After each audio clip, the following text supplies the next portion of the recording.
Gracias, buenas tardes. Sí, voy a decir a todos y a todas, es una buena fórmula que sirve para referirnos.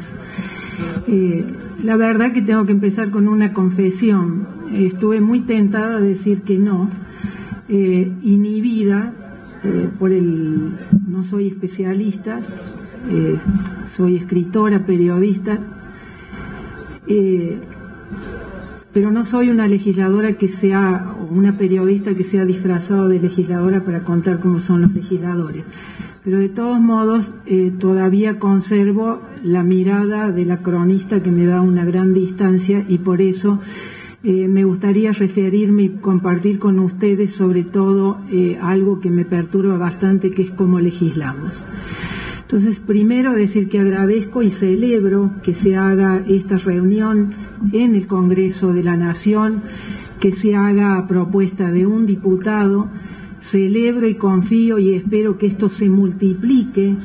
no solo en la Cámara de Diputados, que se multiplique en el Senado, para que efectivamente las leyes sean, como tienen que ser, una construcción colectiva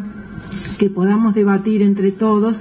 y que después los legisladores, en responsabilidad, en escuchar como yo pensaba que tendría que haber hecho hoy, que es estar sentada ahí para escucharlos a ustedes. Quiero traer este aporte en el sentido de la necesidad de multiplicar estos foros y sobre todo sacarlos a la sociedad. Porque yo lo que tengo es perplejidad y algunas preguntas para hacerles.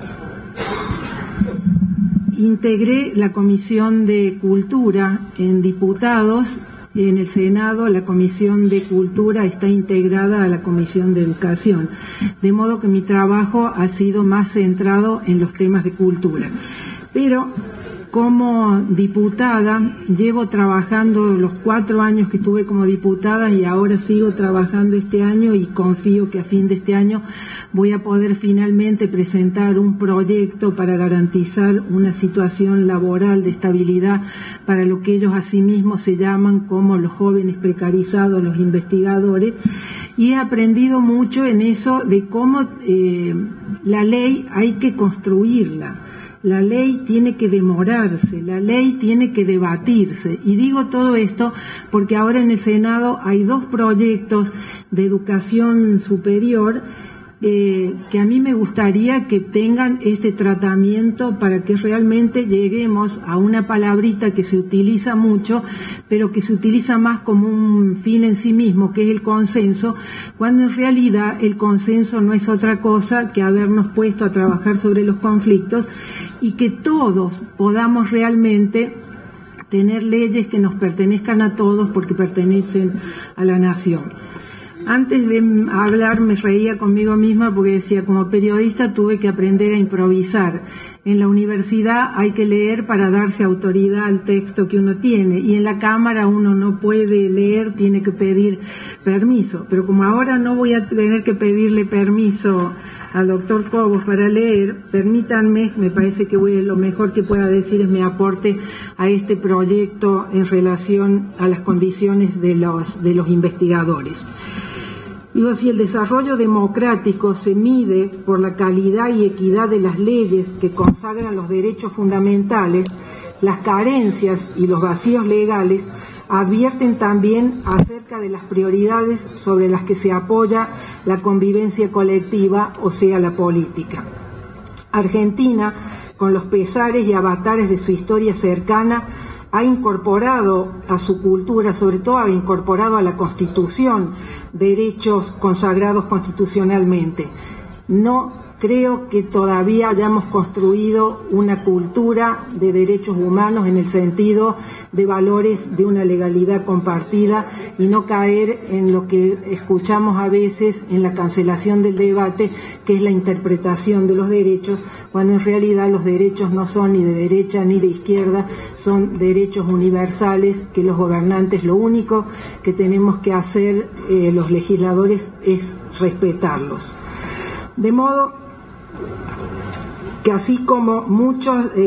la garantía colectiva de los derechos expresa la madurez institucional de un Estado, La exclusión de determinados sectores de ese paraguas legislativo revela su propia concepción política acerca de lo que considera necesario, secundario, cuando no superfluo.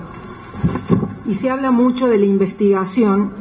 y cuando uno se acerca a los sistemas científicos y tecnológicos en nuestro país, uno descubre que es una de las más perturbadoras metáforas de esa ambivalencia que tiene nuestra historia. Tenemos un país que va de la vergüenza al orgullo, del pragmatismo a los ideales, del exitismo a la humillación.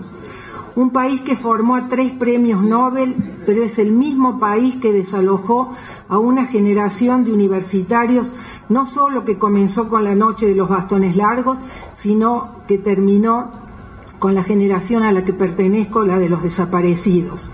De modo que es el mismo país que desalojó y expulsó a su destierro a varias generaciones de científicos y pensadores asilados bajo otros cielos, donde el respeto y reconocimiento a sus capacidades les permitió expandirse como personas y contribuir al desarrollo de las sociedades que los contuvieron. No es este momento como para que yo haga un aporte de lo que yo tuve que aprender, de lo que me había dado la universidad y cómo realmente toda mi jerarquización como profesional, como periodista, la aprendí paradójicamente en el destierro, es decir, un acto de dolor como es el destierro, en el caso mío personal, me dio el privilegio de haber podido ejercer el periodismo en libertad y entender el papel fundamental que tienen los medios en la consagración de un sistema democrático, es decir, como parte constitutiva de la democracia, y he tenido que reconocer con dolor esta cultura tardía que por haber llegado tarde a la democracia, nosotros tenemos todos los fenómenos nuevos de la tecnología, pero me temo que analizamos todos esos fenómenos novedosos, nuevos, que desafían a todas las sociedades desarrolladas, pero me temo que a veces nosotros conservamos las viejas categorías producto de haber estado maniatados, de haber estado enchalecados, porque cuando una sociedad pierde el insumo básico del pensamiento, que es la libertad, cuando el interés público hoy es no solo ya la libertad de decir, sino un derecho que supera a esta libertad de decir, que es el derecho de las sociedades a ser informadas, la verdad que me perturba mucho constatar el gran atraso cultural político que tenemos en relación a todos estos temas. De modo que me parece que nuestro país todavía está muy lejos de basar su desarrollo y su proyección sobre la ciencia y la tecnología como sucede en las naciones más poderosas del planeta, sin una legislación que reconozca ya no solo la nobleza de la tarea investigativa, sino su importancia para el desarrollo del país. Los sectores vinculados a la ciencia y a la técnica han forjado más su prestigio a fuerza de vocación y esfuerzo personal, un mérito que encubre también una vergüenza: la desprotección estatal de los sectores más vulnerables, sobre todo el de los investigadores en formación, jóvenes graduados universitarios que a medida que desarrollan su formación académica trabajan con dedicación exclusiva en la producción de conocimiento de diversas disciplinas en una situación de total desprotección y precariedad, y si me permiten, no es una dolorosa constatación, ¿por qué no decir también trabajan como precarizados? De modo que cuando les decía que yo tenía más preguntas para hacerles, la verdad que me pregunto qué significa hoy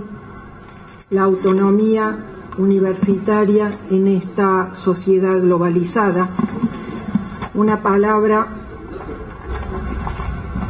que a la dictadura le hizo mucho ruido y terminó con la autonomía, no solo en nuestro país, sino terminó en todas las universidades en el Cono Sur. Yo pertenezco a la tradición de las reformas universitarias, por tonadas, sin disimulo, pero también si las sociedades solo son modernas, solo se puede ser moderno cuando se tiene tradición, mi pregunta es ¿cuál es nuestra tradición? porque tenemos una reforma universitaria que solo pudo ser aplicada eficazmente y totalmente cuando recuperamos la democracia, casi 70 años después. Es decir, yo pertenezco a la generación que se enorgullecía porque en el Mayo francés utilizaban las consignas de la reforma universitaria, pero la verdad que también hay que reconocer que esta cultura tardía de llegar tarde nos va de alguna manera distorsionando esto que reivindicamos como tradición. De modo que me pregunto, para la autonomía significaba en la universidad que debía organizarse democráticamente con órganos colegiados y representativos y que eran sus foros donde se decidían sus políticas. Su relación fundamental no era con el Estado y las empresas, sino con la sociedad. Ahora me pregunto, ¿qué define a la autonomía? Si la define su capacidad de administrar contratos con el Estado y las empresas, o si considerar a la universidad como un organismo con independencia para buscar financiamientos y recursos privados. De modo que lo que fue una bandera de lucha, una definición de un lugar político y social, se transformó en un proceso de inserción en el mundo global que yo creo que tendríamos que debatir para poder definirla a la luz de la globalización. Y para no extenderme con todo lo que traía de manera desordenada, los que son preguntas, la otra pregunta es que si por investigación entendemos lo que nos lleva a increpar, lo que nos lleva a interrogar, lo que nos pide reflexión, lo que nos pide crítica, lo que nos debe confrontar con lo establecido,